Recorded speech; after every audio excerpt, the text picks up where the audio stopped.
Joining me now is Ottarr Proppe. He is the Minister of Health for the nation of Iceland. Thanks so much for being with us today. Yeah, thank you. It's an honor.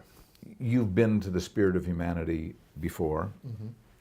Tell us what it means to have this forum convene here in Iceland, and what's the significance for you personally?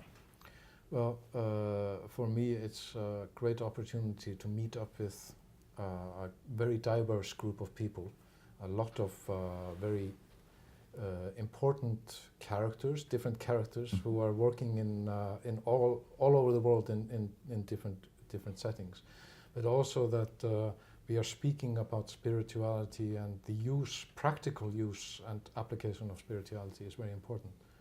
But the reason I think it's so fitting that we are meeting in Iceland is that Iceland is sort of this speck in the middle of the ocean.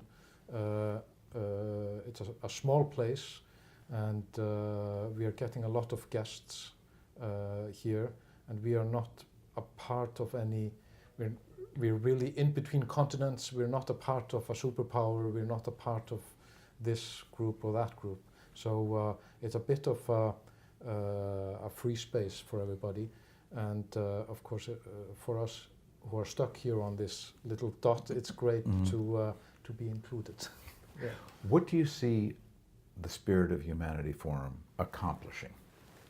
Well, I think for one, for the participants, for us who are participating, it's a great way of connecting with people who maybe you wouldn't be connecting with usually, but also taking a time out, a dedicated time to speak about spirituality and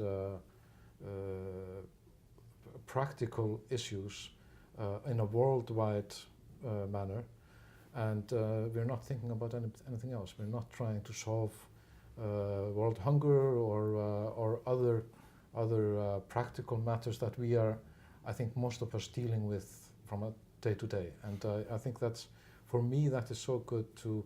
So it feels a bit like airing my brain out, taking it and putting it into different weather for a few days. Can spirituality help us as a world to resolve some of those big problems like climate change that you're seeing here in Iceland, glaciers retreating, the changes in the fisheries? Do you see the spiritual aspect of that helping us to create a better world? I do, definitely.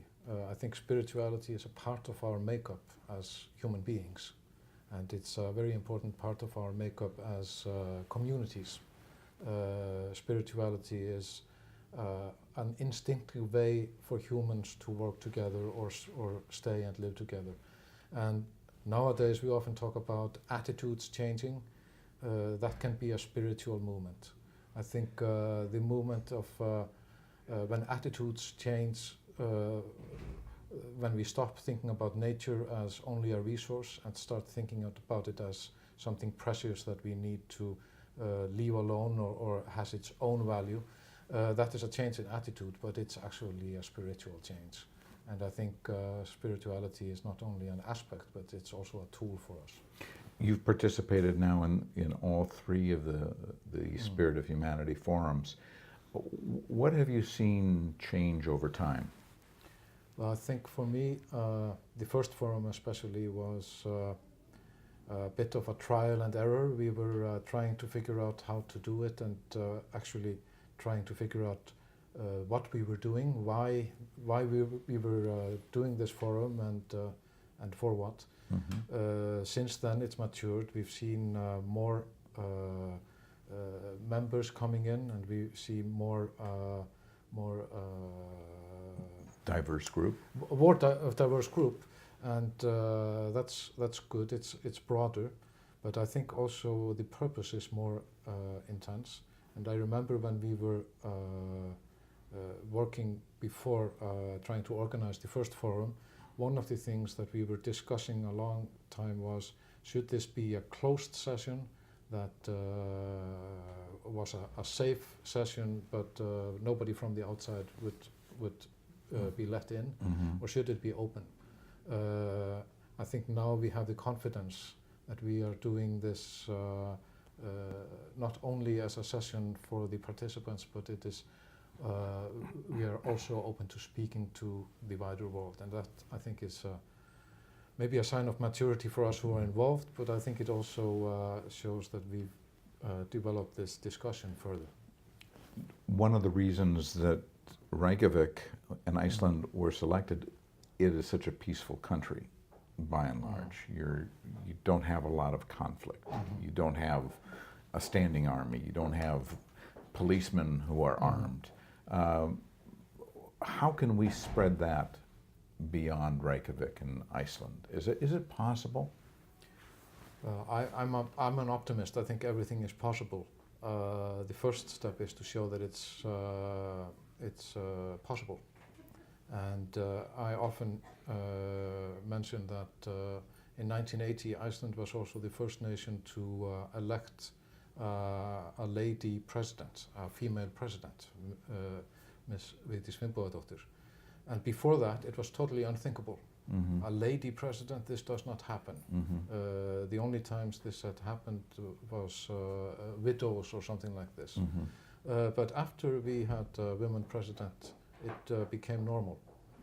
So normal for us here in Iceland that young kids would say, he can't be president, he's male. He isn't a lady.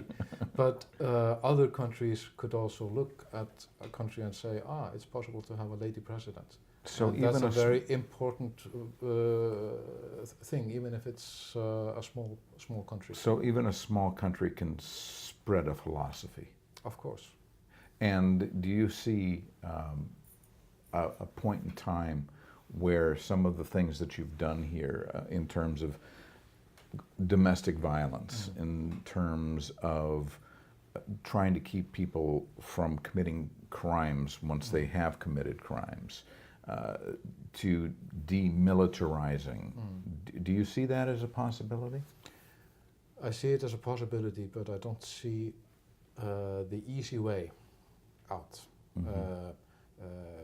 But it's such an important goal that I think we need to strive for it, even if it seems to be far away. We have to start somewhere, I guess. We have to start somewhere, and a very important way of starting somewhere is just to show that it's possible.